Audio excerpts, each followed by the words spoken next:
Bismillahirrahmanirrahim. Assalamualaikum warahmatullahi wabarakatuh. Terus dulu, Pak.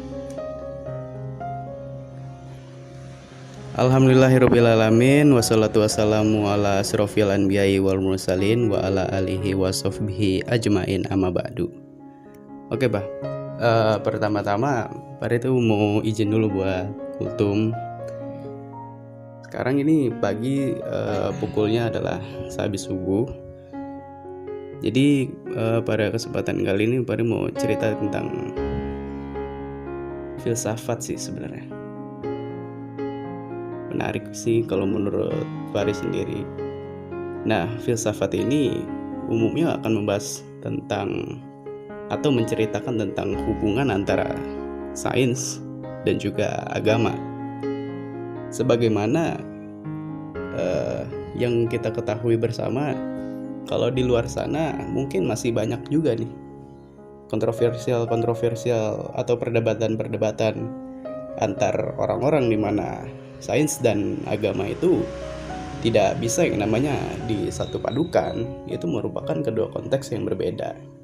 Nah, contohnya adalah sebuah teori evolusi dan juga teori penciptaan, di mana teori evolusi itu sendiri merupakan teori yang membahas tentang konsep manusia purba. Menurut sains adalah manusia pertama di dunia menurut berbagai sumber. Sementara menurut teori penciptaan atau secara agama, manusia modern pertama adalah Adam alaihissalam. Mengapa demikian? Hal itu ternyata banyak orang yang melakukan riset bahwasanya Adam alaihissalam itu sendiri memiliki akal yang lebih baik gitu daripada manusia purba. Ketika Allah Subhanahu wa taala memberikan atau menganugerahkan pengetahuan atau ilmu kepada Adam alaihissalam, itu penyerapan beliau lebih baik daripada manusia purba. Beliau lebih dapat menyerap ilmu atau pengetahuan lebih cepat karena akal yang diberikan oleh Allah sudah disempurnakan sedemikian rupa untuk dapat berkembang tidak seperti manusia purba. Pada dasarnya ini tuh antara manusia purba dan Adam alaihissalam gak bisa yang namanya disatukan. Tapi pada akhirnya sains dan juga agama itu berjalan masing-masing.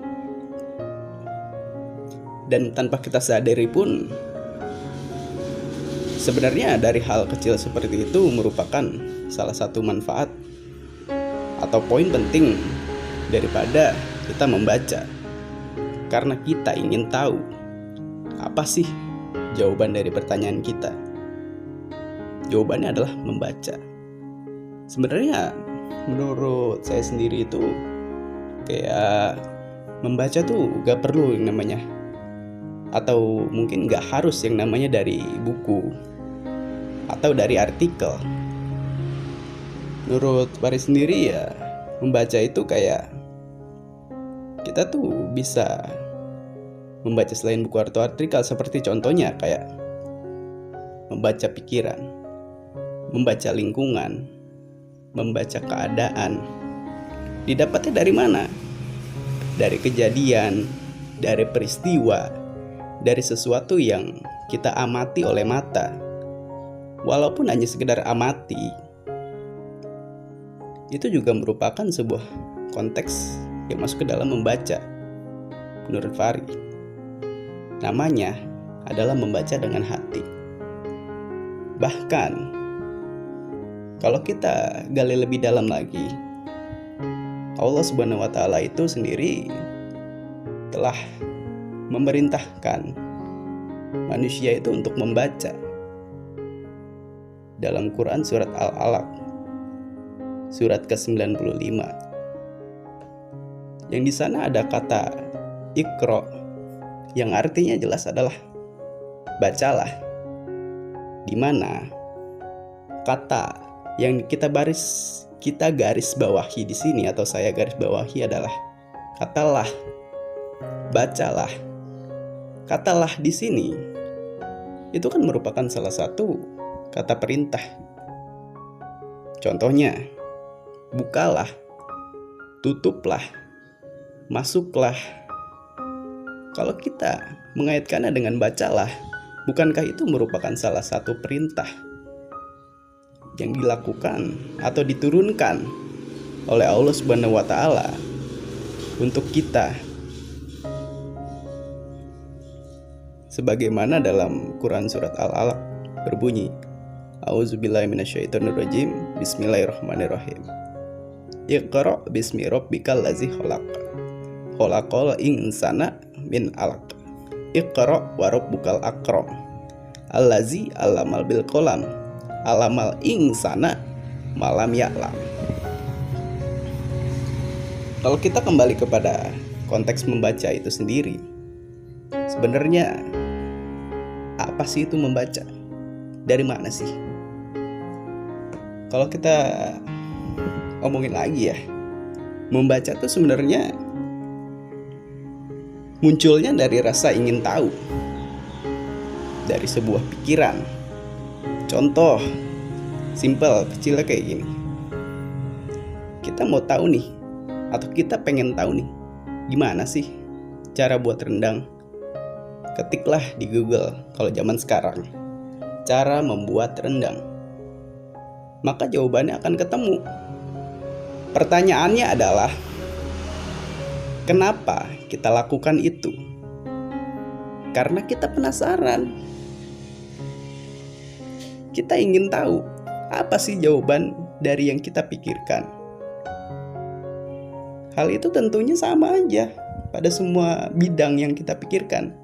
Semua bidang yang kita pikirkan itu kita perlu tahu jawabannya. Dan jawaban itu didapat dari membaca, di mana membaca adalah salah satu perintah dari Allah Subhanahu wa taala. Bahkan betapa mulianya Allah gitu. Dalam Quran surat Al-Alaq ayat kelima, Bismillahirrahmanirrahim. Iqra bismi rabbikal ladzi khalaq, khalaqal insana min 'alaq. Iqra wa rabbukal akram, alladzi 'allama bil qalam, 'allamal insana malam ya'lam. Yang artinya, dia mengajarkan manusia apa yang tidak diketahuinya. Bahkan kalau dijelaskan atau kalau ditegaskan deh bahasanya, kayaknya tuh kalau mungkin menurut bahasa sekarang atau mungkin bahasa anak muda, kayak Allah itu keren banget ya, kayak dia itu secara nggak langsung mendidik manusia supaya tidak harus disuapin terus, supaya mereka mandiri, supaya mereka hanya mencari tahu apa yang mereka ingin cari tahu. Sekarang gini deh, coba bayangin aja kalau misalnya semua alam semesta sedetail-detailnya ditulis dalam Al-Quran oleh Allah Subhanahu wa taala dengan firman-Nya. Misalnya gini, Al-Quran yang kecilnya tuh cuman segini aja lembarannya, seperti ini. Itu tuh kalau boleh jujur, kita itu masih males bacanya. Gimana kalau kita bayangin Al-Quran itu sendiri, itu tuh dia misalnya Allah itu udah tulis sedemikian rupa, sedetail mungkin tentang seluruh alam semesta dengan font yang kecil misal, lalu ukurannya sebesar ini dan lebarnya sebesar ini. Al-Quran itu kan misalnya bukan misalnya, Al-Quran itu kan tujuannya untuk sebagai pedoman hidup manusia. Bayangkan kalau pedoman hidup untuk manusia sebesar itu, paling yang baca ya juga cuma para filsuf gitu. Kita juga ngelihatnya udah kayak gimana gitu, ini buku tentang pedoman hidup manusia tapi kok gedenya sebesar ini dan ini dengan font yang kecil. Kalau secara fakta atau secara psikologi, orang juga kayak ngelihatnya kayak gimana gitu, udah males gitu bacanya. Nah di sisi mulainya Allah adalah satu alam semesta yang luas diringkas sedemikian rupa dalam bentuk Al-Quran, itu menjadi sekecil ini. Bahkan sudah ada yang namanya Al-Quran dalam bentuk aplikasi ataupun website yang ternyata maknanya itu sangat dalam.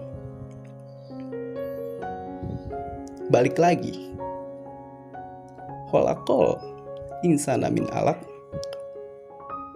itu Allah SWT itu menciptakan manusia dari segumpal darah.